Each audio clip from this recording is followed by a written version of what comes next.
and its role in Wisconsin. Don't expect Zoom to be in perfect sync with who's speaking at every moment, but it will try to keep up, so be patient with it. At the end of the conversation, in about 40 minutes, we'll try to cover any questions in the chat that we haven't already covered, and we'll wrap up everything by about 8:15. First though, a little context. Return with me to that terrible outcome of the 2016 election for just a moment. Donald Trump lost the popular vote by 3 million votes, but prevailed in the Electoral College because he won close elections in 3 states that had been reliably blue before: Pennsylvania, Michigan, and Wisconsin. Trump won in Wisconsin by just 23,000 votes, 0.77%. It is absolutely nip and tuck again. Among African-American voters nationally, Clinton beat Trump by 80 points, a huge advantage. Black voters are the backbone of the Democratic coalition, but African-American turnout declined in 2016. There are 100 reasons that Clinton lost those 3 states, but there's no way to dismiss the fact that if African-American turnout had been as high as it was in 2012, she would have carried them all. African-American turnout in Wisconsin dropped by nearly 20%, considerably more than it did nationally, and most of the states African-Americans live in its biggest city, the most segregated in America, Milwaukee. That's the context for BLOC's founding in 2017 and for tonight's conversation. When Angela agreed to join us, I asked her if there were organizations working in Chicago's Black community that she especially respected, and she recommended that I speak to Deborah Harris, the executive director of Action Now. Like BLOC, Action Now is affiliated with the Center for Popular Democracy, and it organizes on Chicago's West Side, South Side, and some South suburban communities. Deborah was so enthusiastic about being involved that we asked her to introduce Angela to you tonight. Here's Deborah. Good evening, everyone. So excited to have so many people join us this evening for this very important conversation about how Milwaukee could decide the next presidential election. And I myself had been following Miss Angela Lang for like 1.5 years, kind of like stalking her, almost 2 years now, because I saw how she was committed to deep organizing. And it reminded me of the way that I had been organizing when I was in Las Vegas. And so I really loved her attention to deep organizing and her attention to building out real leadership and empowering Black people, just from the door, like their slogan says, block by block. And some amazing work has been done in Milwaukee. Amazing work happened during their primary. I mean, how she is running her organization and how she is communing with Milwaukee is so great. And I look forward to seeing how they work to really make sure that the state of Wisconsin stays blue and actually votes in the Democratic nominee. So without further ado, we have so much to learn from Angela Lang, so much to learn by BLOC. And without further ado, I want to give it back to Nick so he can introduce Angela Lang as our main speaker for this evening. Thank you, Deborah. And hi, Angela. Hi, everyone. Thanks for having me. Really excited for this conversation. If you don't mind, I'd like to take you back to that dreadful time after the 2016 election and to the founding of BLOC. What was your experience and what did you make of the results? Yeah, I worked for a political organization whose sole purpose was to elect Hillary Clinton as president. And I worked with a lot of local organizations here in Milwaukee. And like a lot of us, I watched the election results come in and wondered, how could this be happening? How is this true? Did everything that I could, laid it all on the table as an individual. And at the same time, was really just amazed and stunned by the the direction of our country, I don't do watch parties. I don't like to do watch parties because you never know how they're gonna go. And I remember opting to not go to watch parties. It was about 3 or 4 o'clock in the afternoon, and we were getting reports nationwide that the turnout was down, and we knew that that wasn't a good sign. And so I was like, you know, I'm just gonna go home. And I remember being wrapped in my blanket on my couch, like I normally am, watching the election results come in, like I did in 2012 and in 2008. And I may have had an alcoholic beverage with me. It may have been a bottle of tequila, and just watched how it happened, you know, seeing what happened in Michigan, seeing what happened in Pennsylvania, and really understanding like this is a new era for us.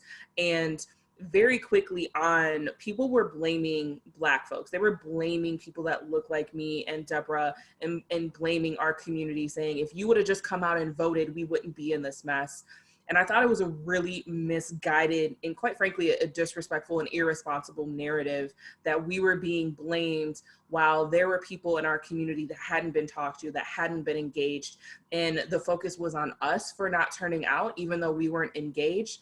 But the focus really should have been on the people that voted for this man. And it was really heartbreaking to kind of hear that we were taking the brunt of all of this. And so I had talked to some folks, I talked to some other leaders in the community, got in a room, put some butcher paper on the walls, and we try to really sketch out what does it look like for us to be able to not wait for a candidate, not wait for a party, and to do year-round civic engagement. Those were the things that were really intentional for us, is being present on a year-round basis, not just showing up, being transactional and only caring about our community when an election rolled around, but doing the political education, having people understand what the state Supreme Court does, understanding what the roles and responsibilities of a sheriff are, and really try to raise that consciousness about what it means to be civically engaged and expand this idea of civic engagement. Civic engagement is not just voting, you know, a couple times out of the year. It's so much more than that. Milwaukee is home to one of the most incarcerated zip codes in the country. And in the state of Wisconsin, if you are not completely off of supervision or probation or what we call on paper, then your voting rights haven't been restored yet. So there are so many people who are out of jail, out of prison, whose voting rights haven't been restored, and they're completely ignored because their voting rights haven't been restored. They have friends, they have family, they have opinions, their issues matter, and we want to make sure that we're looping them in. There's so many things that they could be doing as well to get out the vote. There's people on my own staff that I care about deeply who haven't had their voting rights restored, but yet they're spending 30 plus hours a week making sure our community understands how to be involved. And so I knew after 2016, one of the main things that drove me was we can't let what happened in 2016 happen again in 2020, and really understanding that 2018 was also going to be a really big test factor for us in the midterms and the work that we did as well. How did things go in the midterm for you? We got rid of Scott Walker, which is a big deal. You know, we had been trying to do that for several years now. Scott Walker, for y'all that don't know, had been in office for 10 years. I like to make a joke that Scott Walker is the reason that I got into organizing. I had been organizing for a couple years, maybe about 1 to 2 years before he was elected, doing a lot of nonpartisan voter registration work. But once he was elected, that really shifted my thinking and how I wanted to do a lot more partisan work. So we can thank Scott Walker for my organizing start almost 10 years ago now. Been organizing roughly for 12 years total. And to see him finally, you know, get ousted in the midterms, and it came down to Milwaukee as per usual. I remember sitting in my office, there were bottles of champagne. Again, I don't do watch parties. I was like, I'm gonna stay in my office and refresh the results. And it was about 1:30, you know, in the morning when it was reported on Twitter from some reporters that some Milwaukee absentee ballots had still were in the process of being counted. And people started to call me before the election was called and said, hey, I know there's so many ballots being counted in Milwaukee, but because they're out of Milwaukee and because of the work that BLOC did, I feel confident that the election is gonna go the way it will. And then a half hour later, Governor Evers was our governor-elect. Well, that must have been a great moment. You know, we borrowed the title for this salon from an article that was in the New Yorker in February that pointed to the strategic position that BLOC is now in for flipping Wisconsin in November. Can you explain how you think about the leverage that you've got in Milwaukee for the election in November?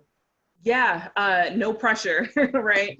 But I've read so many think pieces, and I think a lot of people know that Wisconsin, Michigan, and Pennsylvania are going to be the three states where, you know, the blue firewall, as people kind of called it, that kind of broke. And so there's a lot of attention being played on the three of our states, working very closely with organizers and other organizations in those states. Every chance we get a chance to strategize and brainstorm and touch base with each other. And then we also know that Black and brown voters can tip the scales. We know in the state of Wisconsin, you know, we weren't red for the first time since Reagan.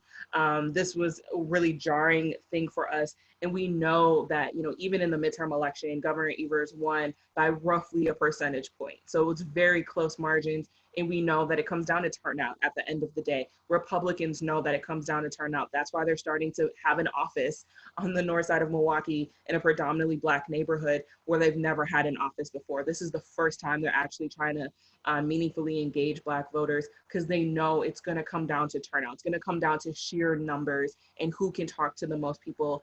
You know, there's so many think pieces about Wisconsin, and there's so many think pieces about Black voters and brown voters. And we sit at that intersection. BLOC sits at the intersection of Black voters, specifically in Wisconsin. I think there are times that people forget about Black and brown folks in the Midwest. When people think of the Midwest, or even if they think of Wisconsin, they think of dairy farmers, they think of cow tipping. There are so many times I would go out of town and I stopped saying I was from Wisconsin and I would say I was from Milwaukee. If I said I was from Wisconsin, people are like, oh, there's Black people? Oh, like, isn't everything just cows? But, you know, really understanding that Milwaukee, there's no way to win a statewide election without the city of Milwaukee, specifically Black and brown voters. And we know that Wisconsin, being such a crucial state, can also sway the entire election as well. So a lot of pressure. We understand that power. We kind of bask in that power. And it also feels like a little bit of pressure on us. So we're doing everything we can to rise to the occasion. Well, one of the most important reasons for lower African-American voting in 2016 was the state's systematic strategy of suppressing the vote, especially among people of color. Wisconsin became a national leader in voter suppression, sort of the poster child during the Walker administration, and it hasn't stopped. Mm-hmm. What are your strategies for overcoming Republican suppression efforts this time? Yeah, I think that's a good question. Voter suppression has been a constant thing, and it really comes down to being able to make sure that we're engaging people on a year-round basis, and we're also able to meet people where they're at. There are some people that don't understand how politics work, that don't see themselves as political. What we're finding is that there's so many people that have opinions about how the political process functions, but don't necessarily see themselves as the political vehicle or as a political person. And so what does it mean to really engage people? We also know that there's some people that are disillusioned from what they're seeing on TV on the federal level. We know that there's not leadership. There's a lack of leadership in this current administration. And some people are just flat out disillusioned from the process as a whole. If I show up to vote, how is my life going to change? And so we're very mindful to meet people where they're at, to talk about these concerns. And, you know, I tell people sometimes there's 3 separate conversations that we need to have with folks. One, we need to make sure that we're turning a non-voter into a voter. We're having those tough conversations about why their votes even matter. And that's a really big conversation to have. If you have voted in the past, but you haven't seen your life change, why would you show up, you know, and vote at all? If your issues and your messaging and the things you care about are not being talked about, why should you even vote? So we're having those conversations. 2, once we persuade someone to actually be a voter, we want to make sure that we're educating people on the process. Instead of saying, hey, vote for candidate X, we're saying, hey, do you know what the state Supreme Court does? Do you know that they're 10-year terms? Do you know how this impacts you specifically as a Black person? Doing that political education, because we know it's important for people to understand how the process works. And then 3, we want people to vote for the candidates that we support and that we endorse. So after we have those first 2 conversations, then we say, great, can we get you to vote for candidate X? And those 3 conversations take time. And it's not something that we can do in October. This is something that we can do on a year-round basis. And so that is a way for us to combat voter suppression efforts. Even if people are saying, I don't know if I have the right ID, we'll make sure that you get the right ID. People are like, I don't understand, this or that. All of these different things are voter suppression tactics. We saw that in the April 7th election. And what we needed to do is make sure we called all of the people that we were connected to. We sent out a bunch of text messages and made tens of thousands of phone calls. And we made sure that we got out that information in the midst of a global pandemic. So everything really comes down to education, and it comes down to regular education on a year-round basis, whether it's tackling voter suppression or even just making people aware and comfortable about the roles and responsibilities of the offices that they're electing.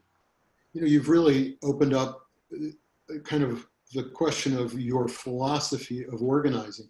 I've heard you talk about it before as a distinction between mobilizing, and I think you've sort of just said this, a distinction between mobilizing people for an candidate, an election, a candidate, and organizing, which involves all those other steps that you described. You've also talked about the difference between transactional and relationship organizing. Can you explain that a little bit? Yeah, I think there's so many times where people think of the elections being so important that we just need to extract every vote possible out of this neighborhood, out of this community. But we really, if we want people to be on our side, we need to build trust, because there's been so many times that people have come in our neighborhoods, may or may not look like us. I don't know about other places, and I don't know about you all in Chicago. I know in Milwaukee, we can tell if you're not from Milwaukee. And if you're knocking on our door saying, hey, I don't look like you, I don't really have context of the neighborhood and the issues you're going through, but hey, vote for this candidate, that doesn't resonate with people. And that's why it's so important for us to hire people that live in the community, that are part of the Black community, that really understand the issues that we're dealing with. Whether it's the shooting that happened or the domestic violence issue that happened, we're all grieving and we're also healing together at the same time. And so we're able to make sure that we're building those relationships on a year-round basis, because it's really important. I think a lot of people mean well. People really mean well and want to be able to knock doors. But if you really, from a business standpoint, I'm not a business person, but I know kind of how to speak the language. From a business standpoint, if you want a return on investment and actually want to make that vote count, we need to make sure that we're building meaningful relationships. Because if you knock on our doors in October without building that relationship, people are going to slam the door in your face. People don't trust you.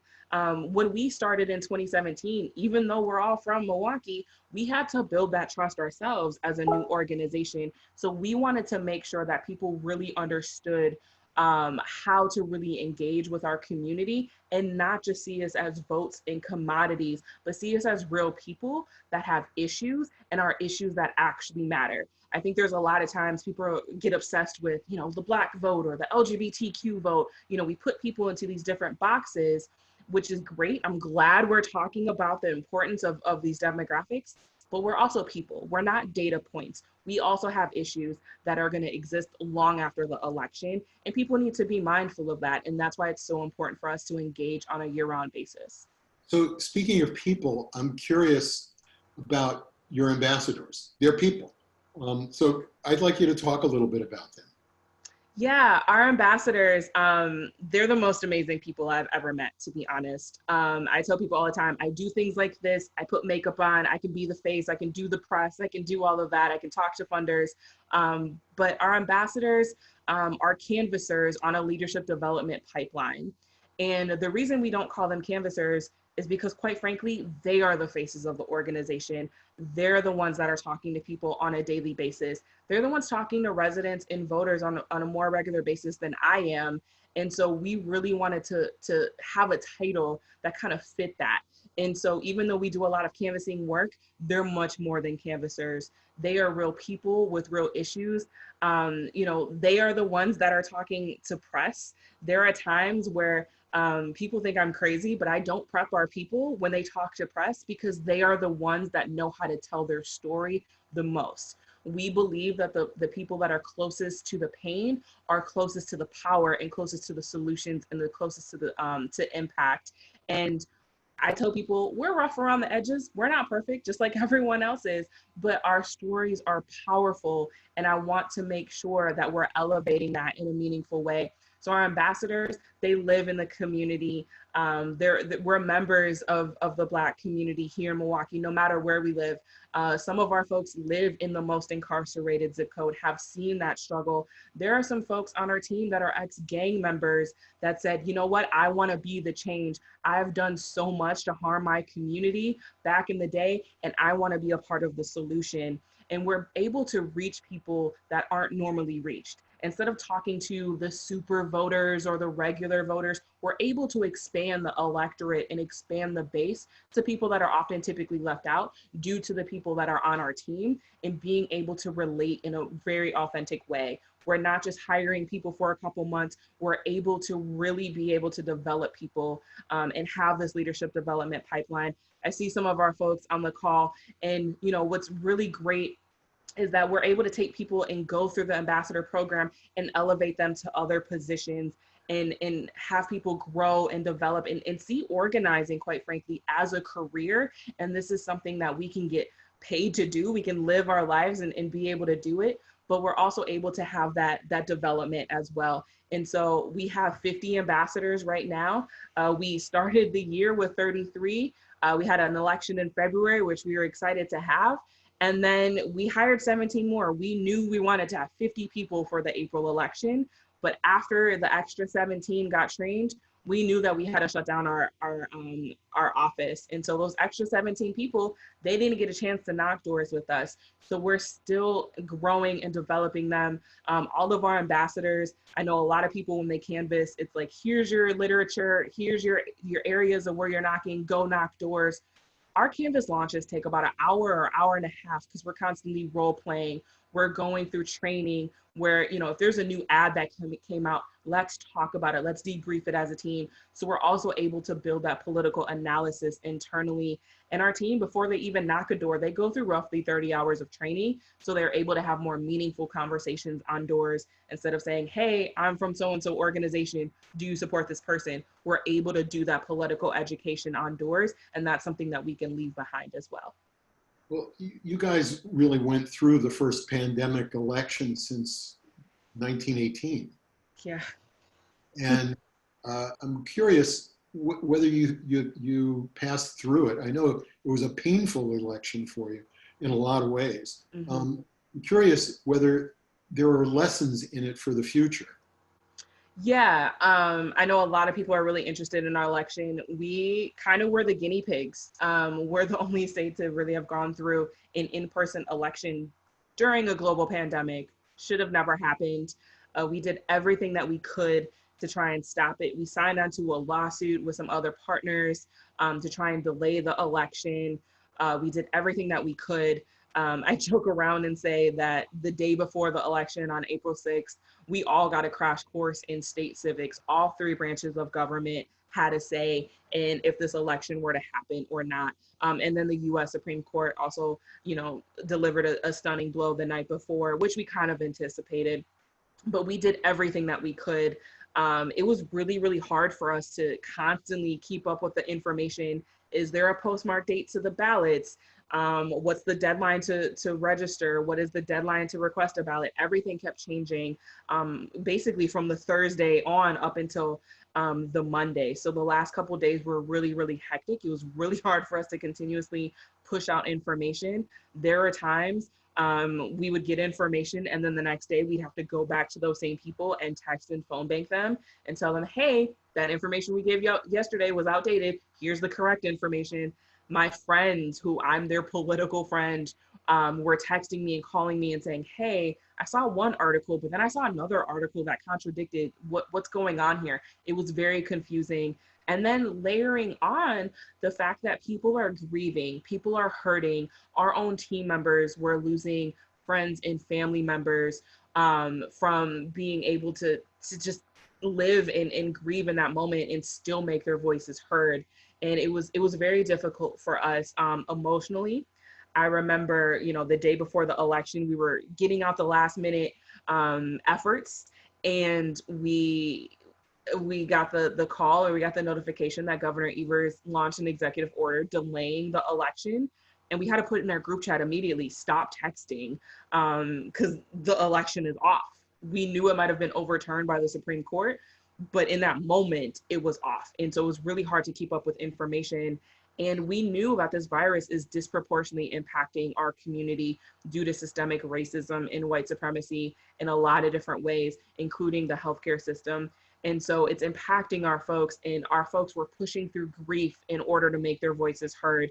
And so we had to balance letting people know information about the election to, hey, we're doing wellness checks. Are you okay? We're not even going to talk about the election today unless you want to, but are you okay? Do you need to be connected to resources? There were elderly folks that said, hey, I just need a ride to the grocery store so I can get groceries. How can I get a ride? So we had to balance both of those narratives, because at the end of the day, as I was speaking before, we care about our community. We're from our community, and it's much bigger than an election. And so it was really important for us to make sure that we were having both of those conversations as well. It's so great to talk to somebody who's got their ear to the ground and hears the grassroots talking. So, I've got a question for you in just a moment. I just realized I want to remind people, if you've got questions or comments, put them in the chat, please. Don't forget to do that. We'll come back to them at the end if we haven't covered the issues that you're interested in. Okay, now I'm curious, given that since we first talked, the Democratic nomination has apparently been pretty much settled, and Joe Biden is going to be the Democratic nominee. I wonder what you're hearing about people's attitudes toward Joe Biden as the presumptive nominee. Is enthusiasm high? Does it feel a bit lukewarm so far in the neighborhoods that you're working in? Or does the only thing that matters is that we've got somebody we can support instead of Trump?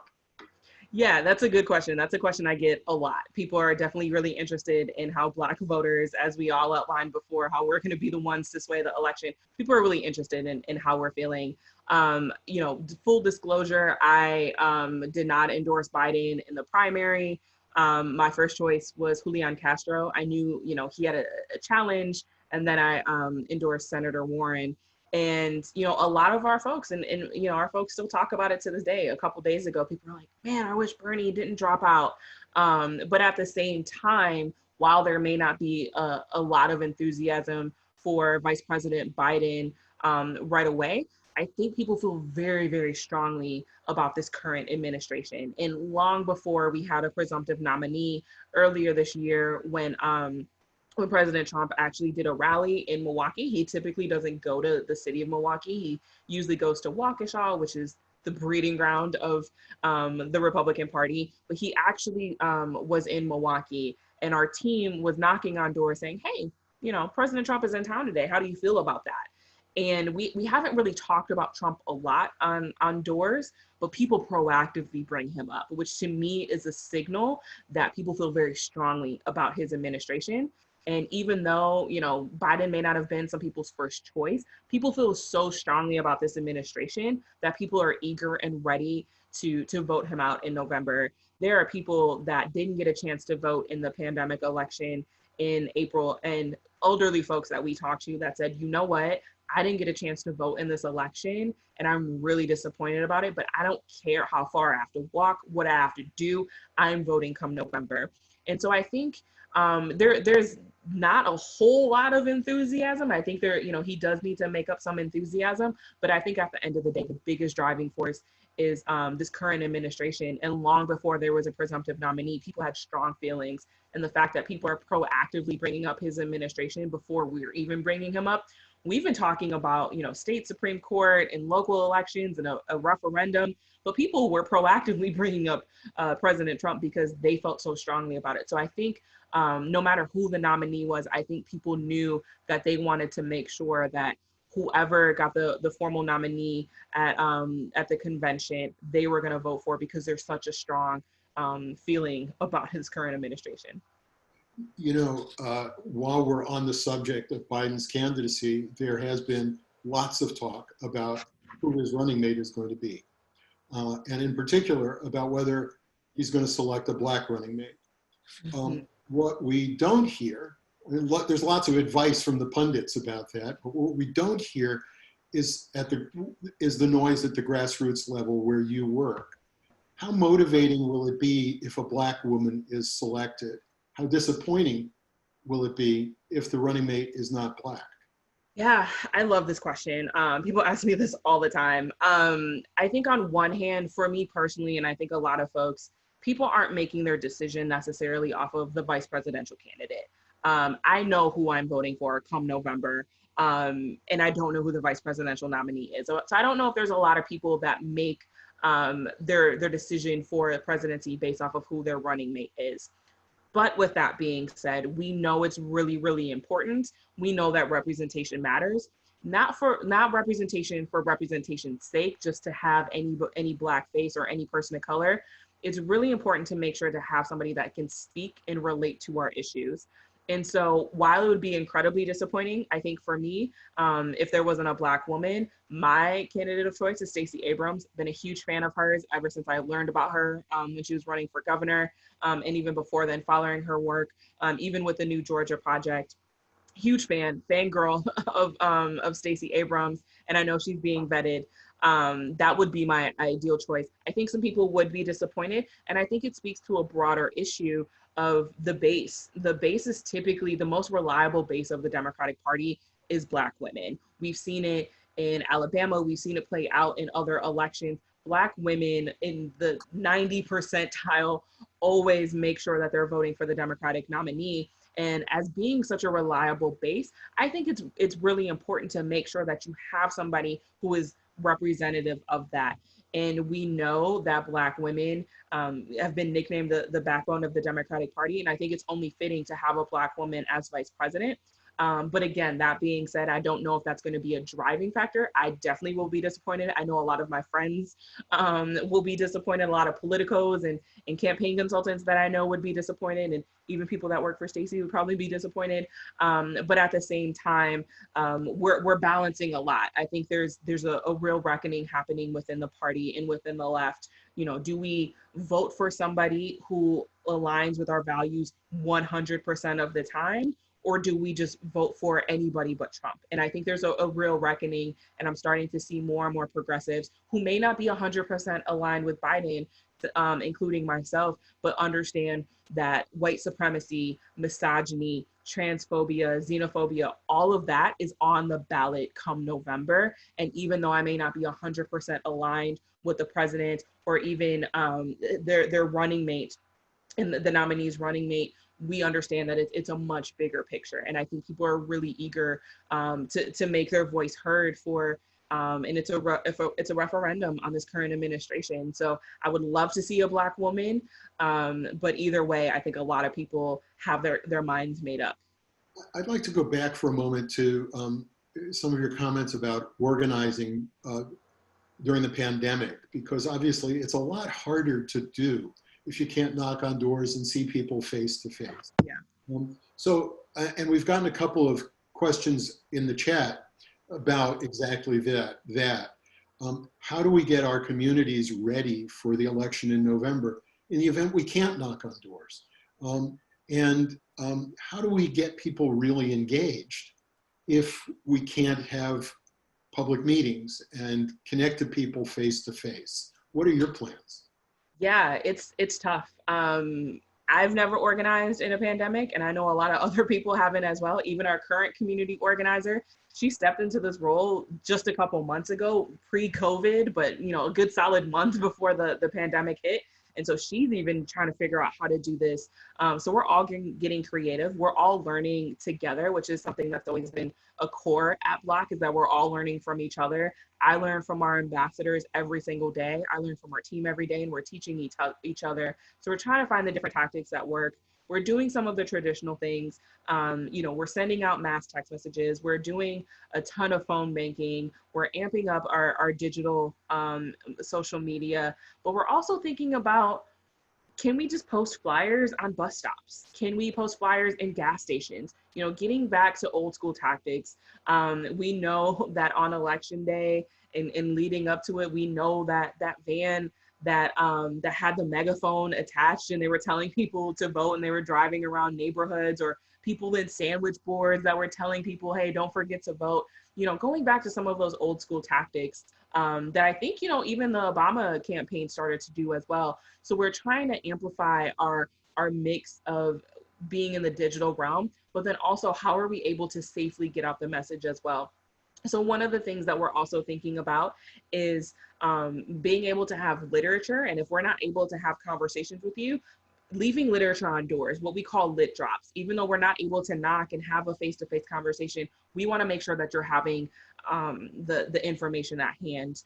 In 2018, we were really excited to do 2 mail pieces statewide to Black households. And that was due to funding that came in last minute, and our field program was all set up. And typically mail and radio had been kind of, well, if we get extra money at the last minute, that'll be the cherry on top. Those would be the extra tactics that we do.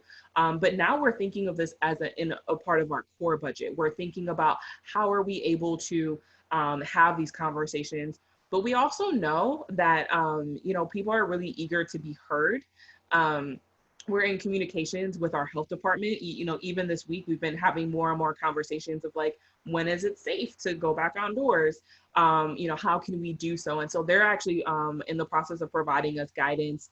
And we're also trying to team up with them and saying, hey, if we're going to be outdoors talking about the election, is there something that, you know, you all need us to get out about the COVID and testing and resources? So we're also trying to figure out different ways to communicate and get the word out. You know, we would love to be able to knock doors the way we normally do. Black folks, we're huggers. You know, there are times I've been invited into people's houses that said, oh, it's cold, come inside, I'll make you hot chocolate, or it's hot, I'll give you some lemonade. You know, we're very like warm and embracing of folks that we're comfortable with. And so we'll miss that aspect, but we know that a lot of people are thirsty and hungry for it. So we're gonna have to even adjust our goals if we are able to talk to people face to face at a safe distance. You know, people haven't talked to people and had human interaction with strangers in months. And so we know that those conversations that typically would take 3 to 5 minutes may take 8 to 10 now, because people have so much that they want to say. And so we're trying to find different ways to connect people face to face, and then also in our digital realm, but also knowing that we can't connect to everybody digitally. So can we leave flyers in gas stations? Can we put stuff on light posts, and making sure that people are able to connect with us that way too? Yeah, I love that. Those are great suggestions and wonderfully creative ideas. I particularly have an affection for the idea of the sound truck, because it carries me back to Harold Washington's election here in Chicago. And Harold used to drive around the South Side in a sound truck, and he would rhyme. All his slogans were rhymes. And he just, you know, it became, people would follow the sound truck all over. Yeah. It was a great tactic. As important as the presidential election is, BLOC is about much more. I think you've expressed that very clearly. What's your vision for BLOC's future and its long-term development? Yeah, this is probably one of the favorite questions that I get from people. I really want people to understand the power and agency that they have within themselves in order to make a change in their communities and in their own personal lives. And when we knock on doors, and when we first started in November of 2017, we asked the question, what does it look like for the Black community to thrive? And people weren't used to having their opinions heard. People were like, okay, what are you getting at? Cut to the chase. What do you want me to sign? You want me to give you money? What do you want? And we're like, no, we want to listen. And it took a lot of trust in that. And people really needed to trust us. But we weren't here to come with an agenda and say, hey, we want you to sign on to X campaign. We want you to sign this, you know, pledge card. We wanted to build trust. Eventually, we're going to get there. And we've started to do some of that. But we couldn't do that straight out of the gate. And we really wanted to listen to people.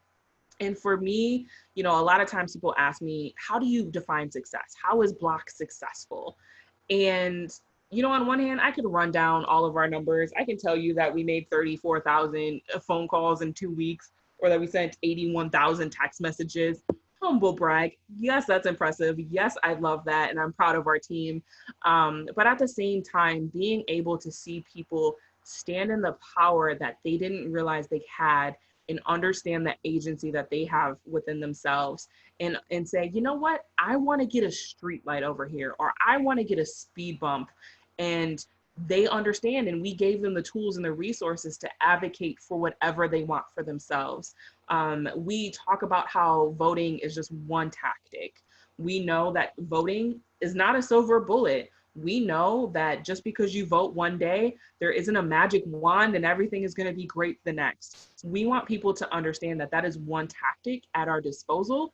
But quite frankly, the day after the election, that's where the real organizing happens. We need to make sure that the people that we voted for follow through on our commitment to us and our promise to us. And we can only do that if we understand the different levers of power and how we are able to interject in this political system that oftentimes we were shut out of and that really wasn't meant for us to participate in. And that's my vision and my goal for BLOC, is that people take all their issues that they have, not ones that we tell them to care about, but they understand the process themselves. Are you aware, I'm getting now to the questions that have come in the chat. One of them is, are you aware of similar organizing going on in Black communities in Pennsylvania, Michigan, and Florida? Are you aware of it? And how do people find out about it if you are? Yes. So I mentioned earlier that working with Detroit and folks in Pennsylvania. So one of my favorite people who I bonded with very quickly when I entered this role is Brandon Schneider. He is the executive director of Detroit Action. I remember we were both kind of like deer in headlights, like baby executive directors. How do we lead an organization? I barely have staff. I'm writing job descriptions. What am I doing? And we both met at this national convening. And we joke around and we say, we're the same people. We're the same organization. The way we talk about the work, the way we talk about our people. So Detroit Action, they are now a statewide organization. They do a lot of work, specifically in Michigan, but they had a huge hand in electing Gretchen Whitmer. And also Rashida Tlaib, Congresswoman Representative Rashida Tlaib is actually a member of Detroit Action. And so they have a really close relationship with her as well. So Brandon and I work very closely together. We also think about how can we uplift, you know, Black folks in the Midwest, given our respective states. In Pennsylvania, we work with One Pennsylvania. They're amazing. They do a lot of work, and we are working closely with them specifically around education. But again, being able to kind of share strategies and tactics as well. And then in Florida, there's a group called Organize Florida that done a lot of work for the Andrew Gillum race, that are really well connected. It always amazes me, you know, the amount of territory and turf that Florida needs to cover. They have so many staff and so many great, wonderful people down in Organized Florida. And I know, I believe it's Amendment 4, where people were able to get their voting rights restored, because I believe in Florida, if you once a felon, you weren't able to vote at all for the rest of your life. So there's a big amendment push, and that's something that a lot of amazing organizers, people that were directly impacted specifically by that, were organizing with. So Organized Florida, One Pennsylvania, and Detroit Action are the main folks that come to mind that we talk to on a regular basis. And we're all a part of the Center for Popular Democracy. So we get a chance to convene on a regular basis. You know, there's executive director meetings where they get us all together, and How I Met Deborah. And we're able to brainstorm and strategize about our work in respective states. And then also, you know, from a geographic standpoint, all right, me and Brandon, you're in Michigan, I'm in Milwaukee. Let's have a conversation about how Black voters in the Midwest are vitally important. So we have some stuff that we're always kicking around. Are there joint trainings that we can do? Are there, you know, learning exchanges that we can do with our staff? And then we even kicked around some ideas of writing, you know, some joint op-eds and stuff too, to talk about Black voters in the Midwest. We have a couple of questions that are kind of Wisconsin, Milwaukee specific now, about getting voting by mail accomplished in Wisconsin, about absentee ballots, and about the possibility of additional voter purges and all the other tactics that the Republicans are using to suppress the vote. What are you anticipating, and how do you expect to respond to all that stuff? Yeah, something that's really exciting that just happened earlier this week is that we are working with the good folks at Protect Democracy. We are one of the plaintiffs on a new lawsuit that was filed. I believe it was filed on Monday. Time is a little bit of a blur, forgive me, but I believe it was Monday.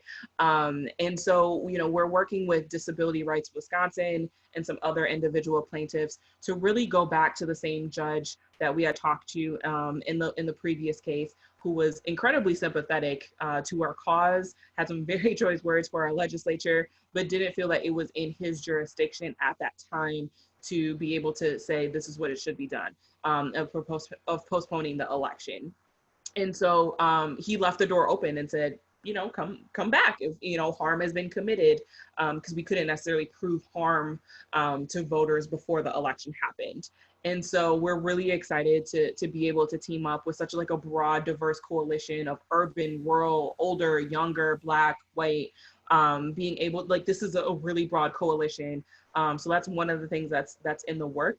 We're really excited to work with other coalition partners. I've been on several calls this week with other organizations. I was on a 2-hour call yesterday. I'll be on a call tomorrow of different organizations that are trying to get past different suppression tactics and trying to figure out what tactics to focus on and what to work on. I think specifically what I've told people is that we need to restore people's faith in the election. There are people that for the April election that did everything right.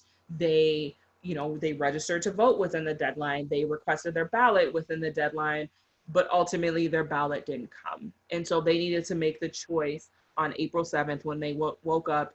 Do they go to one of the 5 polling locations where Milwaukee typically has about 160? Do they go to one of the 5 polling locations and risk their health? Or do they stay out and not make their voices heard, but stay healthy? And that is not something that people should ever have to make that choice. And so being able to take what the lessons learned from April 7th and move, towards litigation, but also understanding that there's people on our staff. My program director never got her ballot, and she doesn't have the greatest immune system, as she would say. And she's like, I didn't feel comfortable voting on election day. And so people really need to restore their confidence in understanding that if they request a ballot, it will get to them on time. They can mail it back within whatever date has been chosen, and that their ballot will be counted, and there won't be 3 bins of ballots that never made it to their destination. So we want to make sure that there is a process and very clear dates that don't change, unlike what we saw the days before the April election. Everyone knows what the process is, and then we're able to work backwards accordingly and let people know the process. So there's a really big educational component to it, so people know exactly how to make their voices heard and how to do so safely. We've got a question about whether there are comparable efforts being made in Wisconsin's Latinx communities. Yes, that's a really good question. So one of our partner organizations that we work with is Voces de la Frontera. They've been around a lot longer than we have. Definitely have been working with them in a lot of different capacities, whether I was a student and showing up to their protests, or I was working for a labor union and how we were able to partner with them. So been really working with Voces for several years now on an individual capacity. And we're really trying to be very intentional with working with them, building Black and Brown solidarity. As you mentioned, Nick, that Milwaukee is one of the most segregated cities, and we're divided by bridges. We're divided by sides of town. If people say the north side, they mean Black people. If they say the south side, they mean Latinx. And so we're trying to be very intentional, and we've worked with them on a couple different things. We've combined forces and released joint statements. We've been able to do campaigns together, specifically around the sheriff's race, and talking about ICE, and being able to be an ally when it comes to all the raids that were happening. Because at the end of the day, Black people also know what it means to be separated from our families and to have our own people be put in cages. A lot of people talk about kids in cages at the border, but Black people know what it means to have our own people in cages as well, in the criminal justice system. So we have a really strong bond with them. And another organization that I think kind of sits in the middle of the both of us is a group called LIT, Leaders Igniting Transformation, very close with their executive director. They also formed, around the same time that we did, and they organize youth of color. So not only are they talking to Latinx folks, but they're also talking to Black folks. And so they're an organization that talks to all youth of color and really trying to amplify the youth vote and really understanding that youth of color, specifically after Parkland, but all across the board, youth of color are the rising demographic. We understand youth and their importance now, especially in the last couple of years, and how much they're getting active and how more and more people are turning 18. And so they also have different components about leadership development. They have a program called Black Hogwarts. That's kind of their program to be able to train and establish civic engagement. They get involved in school board budget hearings, which are coming up in the next couple of weeks and couple months, and having people really start to get engaged. And it's really important, I think, for students to be able to have a say in their own education system. And like I say, start them young, get people active young. And so I think VOCES and LIT are two phenomenal organizations that we're really grateful to be working with too here in Milwaukee. That's really great. All right, I just got handed a couple more questions from the chat. The first one has to do with Tara Reid and whether you've had to deal with the Tara Reid. Let's call it a question at the moment in your conversations with people. Yeah, we haven't yet, because as I said, we haven't specifically been able to talk about the presidential race. And I think for me personally, it resonates with a lot of women. I think it resonates with a lot of Black women. And I think it's really important to making sure that we're believing women. We're living in this era of Me Too that we can't go back from. And we can't talk about the Me Too movement only when it comes to our enemies. We really need to hold other people accountable as well.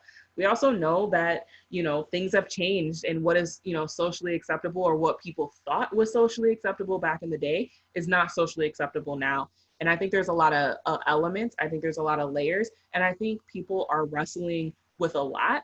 But I think first and foremost, it's really important to believe women and to trust women, and being able to have those conversations. And it's something to wrestle with. I know for me, it's been painful. It's been complicated. It's been hard. And it's really, really hard to wrestle with all of that. And people have to make some really, really tough choices, depending on people's values and how strongly people feel about the accusations. And I think this election is not an easy one. As I said, there's a lot of people that are in my friend group who their first choice was not Biden for a lot of different reasons. But I think this is an opportunity to have conversations and to really put our foot down about what is acceptable when it comes to women, and what is acceptable when it comes to trans and non-binary folks as well. And this is something that we all need to wrestle with, and something that I have to constantly ground myself in learn. And as simple as it is, candidates aren't perfect. Our ideal candidates are inherently going to be flawed, because we are individuals, we are human, we are people. And there's not going to be a candidate that I'm 100% aligned on. There's not going to be a candidate that doesn't have skeletons in their closet that I fully believe in. Biden was towards the bottom of my list, if I'm being quite honest. And some big factors for me were Anita Hill. I was a little bit too young, but I know the story. I've seen the articles. I've heard her speak about it. Anita Hill and the 94 crime bill are things that are really, really important for me as an individual, as a Black woman, and as an organization. And it's really hard to wrestle with that sometimes. And I think it's really important to honor that and to really talk about that tension and to sit with it, and we can have those conversations on a bigger schedule, on a bigger scale as well. And it's not easy at all. And I think if we're being able to be honest and transparent, for me, I try to practice this radical, vulnerable honesty and letting people know how we're feeling. And it can be really, really emotionally charged, and that's okay. And there's a lot of complicated feelings with it, and that's okay as well. Complicated is an important word to keep in our minds, to sort of embrace the complexity of what we're doing. So here's a kind of final question from the chat room for now. And it's a complex one because it's from somebody who says that they're doing organizing in Chicago with the Sunrise Movement, and in particular to educate young Black, Indigenous, and people of color, and engage their communities in the fight for environmental justice and social equality through the Green New Deal. What are some hurdles facing young Black community members that your organizers need to be aware of or are aware of as they try to engage and bring them into the movement? Yeah, I think specifically in Milwaukee, a lot of folks are really hard hit by the criminal justice system. And, you know, even peeling back the layers, there are people that have said, you know, what does it look like? Why are people acting out? And we could talk about the root causes of crime. We could talk about having living wages. But we also know that people are talking about the effects of lead in the water and how that leads young people to act out.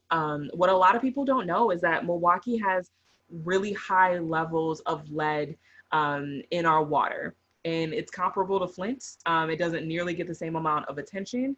Our Milwaukee Public School District, which as you can imagine is predominantly Black and brown, has had lead in the school system in their, what we call bubblers, or in their water fountains. And so this is something that we're giving our children, and sometimes that leads to behavioral issues, which we know can be a pipeline into the criminal justice system. And so I think there's a lot of times that people think about the environmental justice movement as something that's about, let's protect the baby seals or let's protect the ozone layer, something that is far removed and people don't necessarily feel or understand how they fit into it. But we know that clean water is a unifying issue, whether it's, you know, rural Wisconsin and folks having, you know, manure in their water and not having access to clean water, or folks in Milwaukee that are having lead in their water. That is a unifying issue. We've heard, you know, there's been books written, there's articles about this urban and rural divide, but clean water is something that everybody should have access to.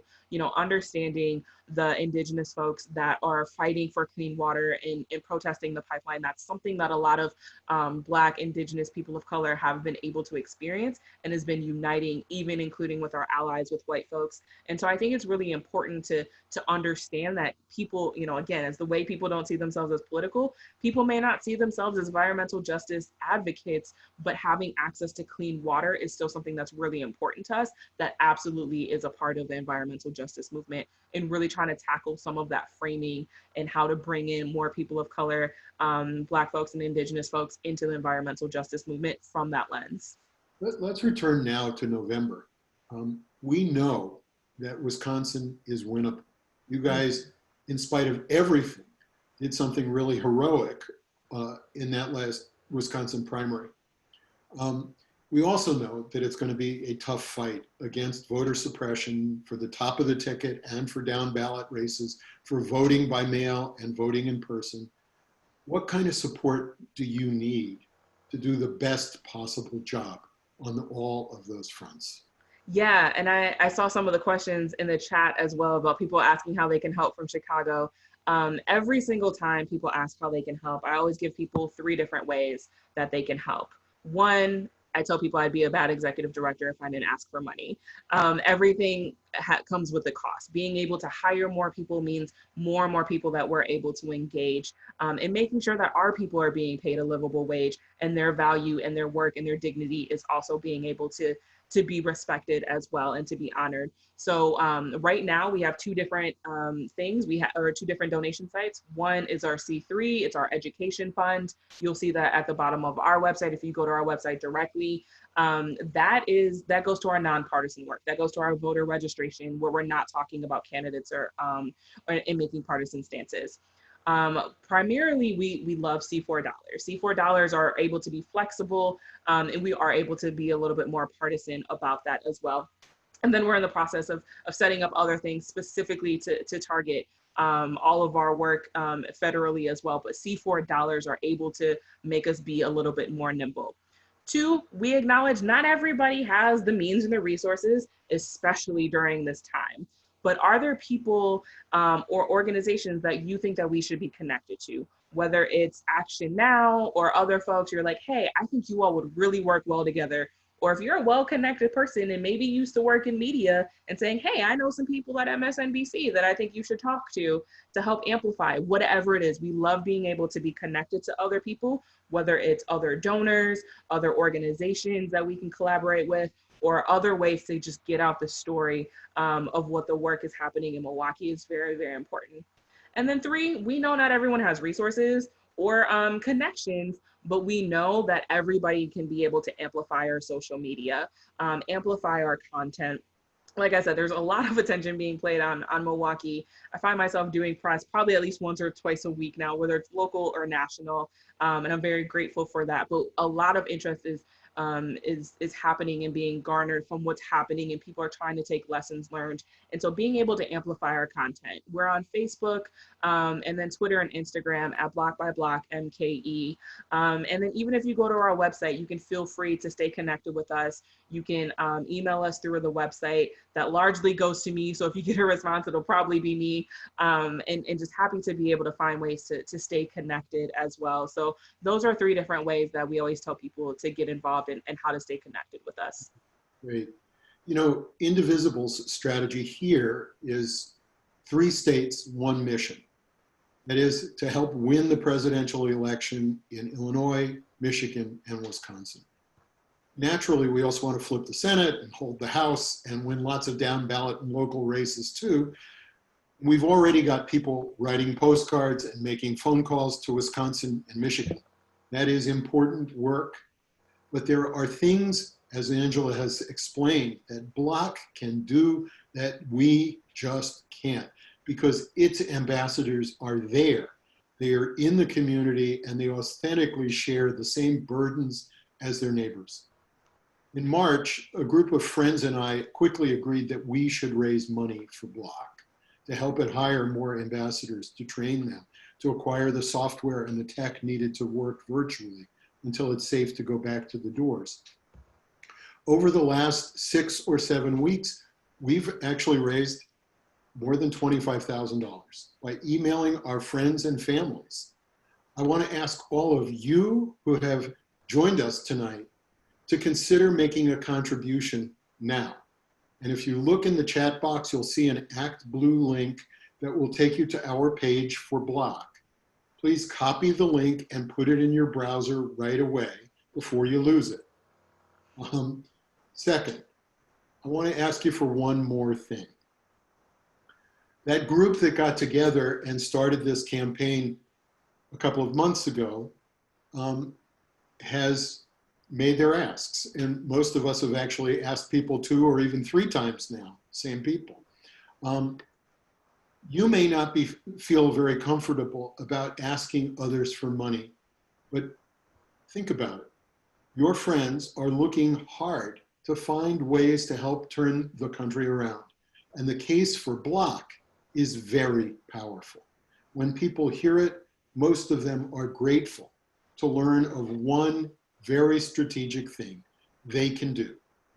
If we're going to win this election, we all need to get beyond our comfort zones. So I'd like to ask you to think about joining our effort and becoming part of what I call now the 2nd generation of BLOC supporters, to ask their friends and family to help.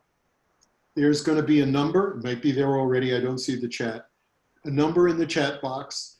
And if you text the word BLOC, B-L-O-C, to that number, we will get back to you personally within 48 hours.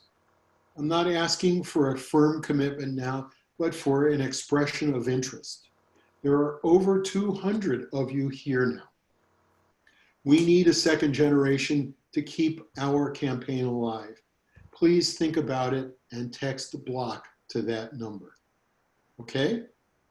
Angela, you have any last words you'd like to end with? I was just going to put in the chat, thank you to everybody that took the time out.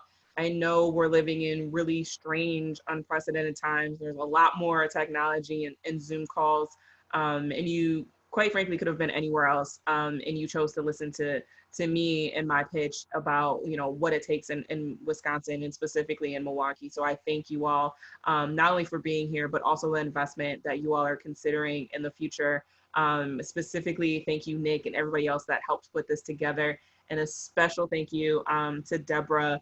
You are a light. I love you. And I am so honored that to hear your kind words and being able to have you introduce me.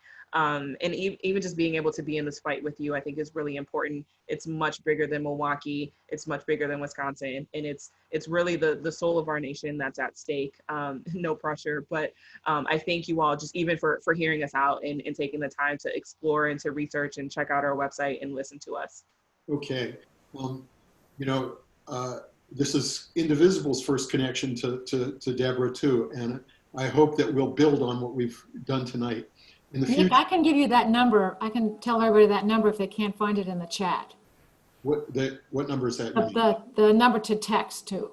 Oh, it's not in the chat yet? No, it is in the chat, but if someone can't find it in the chat because they're scrolling up and down or they don't know how to turn the chat on, if you have a piece of paper handy, it's 877-398-7142.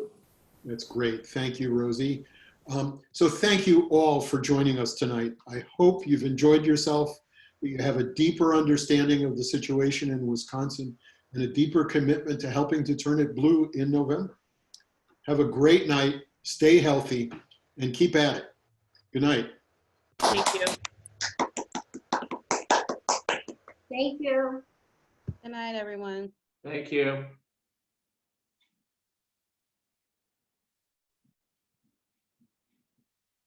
That's what they had put up. Okay.